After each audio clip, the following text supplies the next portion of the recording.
일로서 만난 건 95년도에 부대변인 맡으면서 된 거고요. 뭐 그전에는 저한테는 굉장히 먼데 있는 분이고, 학생운동하고 또 사회운동하는 이런 과정에서는 현실 정치하고는 상당히 거리가 있다고 생각해 왔기 때문에 당연히 뵐 기회는 없었죠. 김근태 선배가 95년도에 민주당에 입당할 때 정치에 우리가 들어가지 않아도 김근태 선배는 도와야 된다, 이런 생각을 갖고 팀을 만들었어요. 김근태 선배를 돕기 위한 팀. 소수입니다. 김근태 선배를 돕는 일을 하고 있는 참에 95년 6월 지방선거를 앞두고 이제 당 선대위 부대변인으로 추천을 받았죠. 당연히 안 가겠다고 버티다가 뭐 김근태 선배가 이것도 안 하면 다시는 안 볼 것 같은 분위기로 등을 떠미셔서 할 수 없이 갔습니다.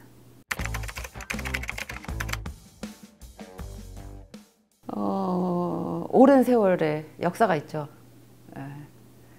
박 전 대변인이 김근태 그 당시 이제 선배에게 여성 부대변인 추천해달라 그래서 저를 추천하셨고, 이력서를 들고 갔는데 이력서는 들여다보지도 않고 저한테 그 대변인실을 맡기고 지역으로 가버리시더라고요.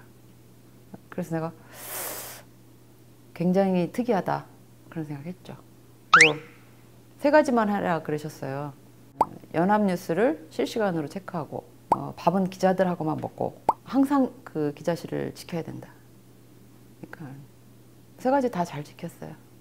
좀 밑도 끝도 없다고 생각했는데 시간이 쭉 지나면서 그 3가지가 얼마나 중요한 건지 새삼 느끼는 시간들이 있었고, 한 번도 못 본 사람에게 일을 맡기는 그 용감함은 뭘까, 이런 생각이 있었는데, 그건 대단히 장점이다, 그런 생각도 있었습니다.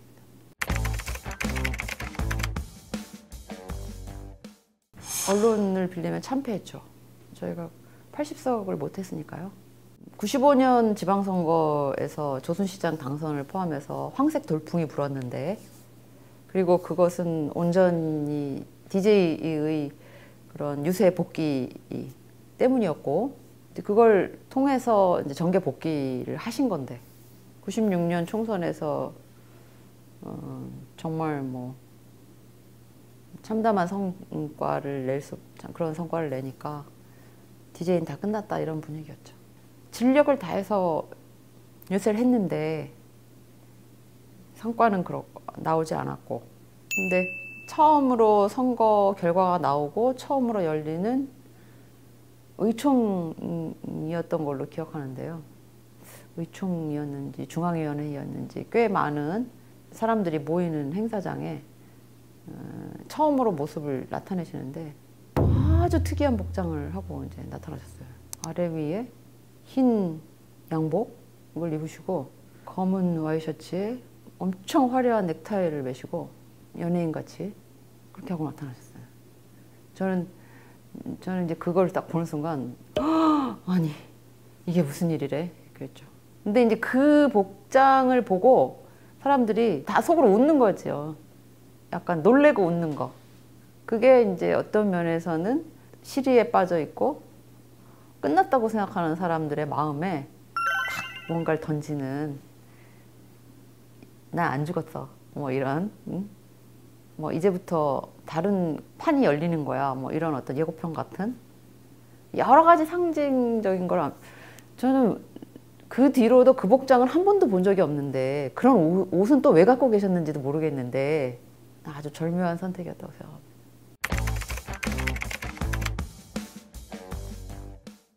그러나 97년 대선까지 가는 그 1년 반 동안 안 된다는 사람들이 많았죠.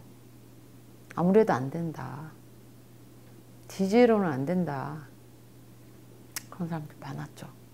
다른 대안도 없으면서. 뭐 나중에는 조순시장 뭐 이런 분들도 대선 출마를 했지만 저쪽으로 넘어갔잖아요.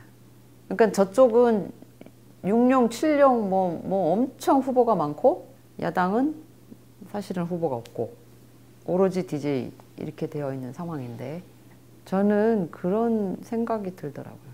그러니까 안티 DJ 하면 일제히 하나로 뭉쳐지는 응? 당시 여권의 입장에서 보면 마법의 열쇠 같은 DJ가 나서는 순간 그 반대편으로 뭉쳐지는 그런 것들을 넘어섰어야 했던 거죠. 대선 후보는 뭐 워낙 DJ로 정해져 있던 거고 내부에 경선이 있었지만 워낙 격차가 크니까 경선이 문제가 아니라 DJ로는 안 된다라는 그런 그 패배감 이런 것들을 어떻게 넘어설 건가. DJ를 지지하고 또 여당에 반대하는 사람들 가운데에도 여전히 남아있는 DJ에 대한 그런 어떤 배타적인 그런 생각들 이런 것들을 어떻게 넘어서서 갈 수 있는가 뭐 그런 게 저는 문제였다고 생각하는데 여러 가지가 있겠죠. 87년 물론 뭐 71년 대선 이후에 더 쉬워진 그런 빨갱이 뭐 그런 이미지도 있고 87년 대선 과정에서 DJ가 포기하지 않아서 대선에 졌다고 생각하는 사람들 뭐 이런 사람들의 생각도 있을 것이고 어쨌든 그나마 그 야당 후보를 지지할 사람들이 오히려 DJ가 당선되면 내 손에 장을 지지겠다고 이렇게 말하는 거는 저로서는 굉장히 좀 어이가 없더라고요. 어처구니가 없는 일인데 이게 옆 동네 아예 반대편 쪽의 비판이나 증오는 그렇다 치고 가까운 쪽에 있는 사람들의 이 그런 질시와 증오는 어디서 오는 걸까 이런 생각이 좀 들었죠. 상대방 쪽에서 어떤 카드라 전략을 쓰냐 하면 DJ가 당선되면 국장 치른다. 임기 중에 국장 치른다. 참 정말 나쁜 사람들이에요. 근데 요즘에는 이제 인터넷에다가 그런 것들을 유포시키지만 그때는 2인 1조로 해서 부동산 사무실, 미용실, 목욕탕 이런 데로 사람들을 내보내는 거예요. 그 이름 대면 아실 만한 아주 유명한 당시 여당의 기획통이 있어요. 그분이 카더라의 아주 대가예요. 근데 이제 그 사람들이 돌아다니면서 지역에 2인 1조로 해서 한 선거구에 5명만 풀고 이 미용실 갔다가 저 부동산 갔다가 목욕탕 갔다가 하죠. 그러면 그 동네에서 그 말이 발이 달려가지고 2, 3일이면 쫙 퍼져요. 국장 치른다더라. 응? DJ가 당선되면 군인들이 총 들고 나온다더라. DJ가 당선되면 골프장은 다 없어진다. 뭐 그런. 매일 이제 그 주기가 있어요. 던져가지고 퍼뜨리고 다음 이슈로 다음 그 흑색선전으로 넘어가는 그런 것들을 넘어서기 위해서 건강검진 결과를 공개하죠. 건강검진 결과 건강하다, 문제없다 뭐 이런 것들. 그때 우리 나중에 이제 청와대의 주치의가 되시는 장석일 박사가 중요한 역할을 했습니다. 왜냐하면 선거 중에 그 카더라에 있었던 게 뭐냐 하면 신기하는 어디 갔나. 신기하 총무가 그때 원내 총무가 돌아가셨는데 DJ가 신기하를 찾았다는 거예요. 신기하는 어디 갔어? 이렇게. 근데 제가 늘 수행했는데 그런 말씀 하시는 거 못 봤는데 기자가 와서 물어보더라고. 신기하는 어디 갔나. 그게 너무 기정사실화돼서 돌아다니는 거예요.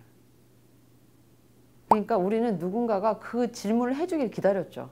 치매 걸렸다는데 뭐 이런 어떤 면에서 정말 다양한 방식으로 끊임없이 새로운 걸 만들어서 공격을 해야 되는데 우리는 방어수단이 우리는 그런 건 못하고 카더라 이런 거는 못하고 그 구전 홍보단이라고 하거든요. 구전 홍보단을 통해서 퍼뜨린 것을 아니 요즘에 이런 거를 전파시키는 데라고 우리가 그 공식적으로 대응을 하면 오히려 더 이슈로 키워주니까 그것도 못하고 아주 속 끓이는 날들이었습니다.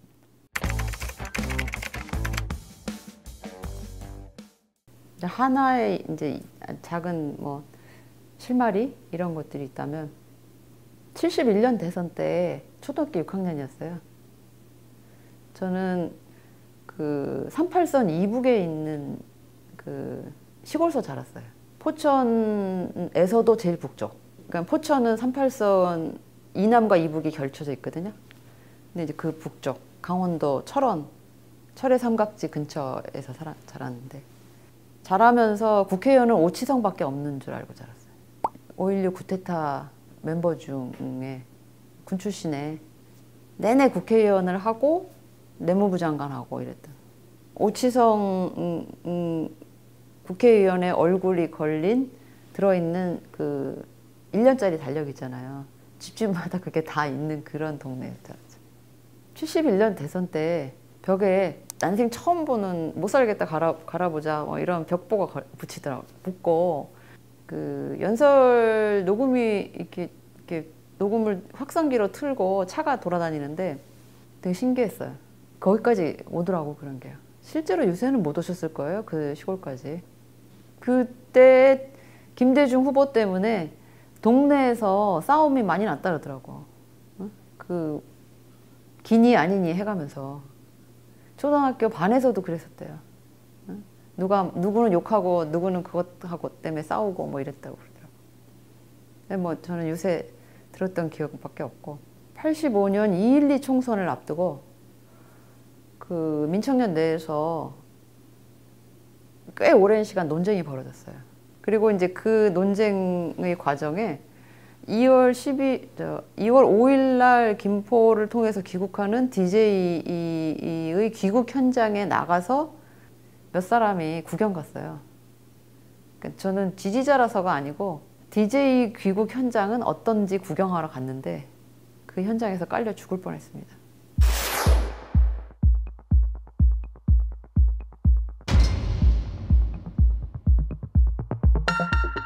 꽤 오래전부터 교통수단을 다 통제를 해갖고 걸어서 공항까지 가는 거였거든요. 공항 근처에도 못 갔어요. 사람들이 너무 많아서. 김포의 허벌판 논밭에 사람들이 꽉 들어찼더라고요. 그래도 좀 이렇게 어떻게 좀 접근해 보려고 가다가 통제하고 있는 전투경찰의 방패와 그 군중 사이에 끼어가지고 못 빠져나오고 있었는데 누가 이렇게 그 도로에 있는 어디 이렇게 무슨 그 큰 기둥 같은 거에 올라가서 저를 이렇게 위에서 끄집어 올려가지고 빼줬죠. 아, 이건 좀 다른 영역이구나. 우리는 그때만 해도 시위는 30초를 끌면 1분을 끌면 엄청난 성공이고 그런 거였죠. 근데 엄청나게 많은 사람들이 모이는 그 힘 이런 것들 봤죠. 뭐 인연이라고 하면 구경 갔던 인원밖에 없습니다.